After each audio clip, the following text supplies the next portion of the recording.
Square root of ஒரு decimal கொடுத்துருக்காங்க. Okay, இப்போ ஃபஸ்ட் நம்ம என்ன பார்க்கணும், பாயிண்ட்டுக்கு அப்புறம் ஈவன் நம்பர்ஸ் தான் இருக்கான்னு பார்க்கணும். 2 4 6 8. ஓகே, பிரச்சனை இல்லை.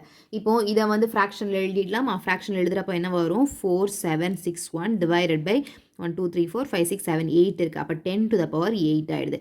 இதுக்கு தான் நம்ம என்ன பண்ணணும், ஸ்கொயர் ரூட் கண்டுபிடிக்கணும். இதோட ஸ்கொயர் ரூட் நமக்கு பார்த்தோன்னே தெரியாது. அப்போ ஷார்ட்கட் யூஸ் பண்ணி இதோட ஸ்கொயர் ரூட் என்னன்னு கண்டுபிடிச்சிடலாம். Ending with 1. அப்போ 2 பாசிபிலிட்டிஸ், 1 9. அப்புறம் 47. 47னா என்ன வரும், 6 6 ஆர் 36 வரும். அப்போ 6. ஓகே, இப்போ 6 into 7னா என்ன வரும், 42 வரும். ஆனால் இங்கே இருக்கிறது பெரிய நம்பர். ஸோ 69. 69 by 10 power 8.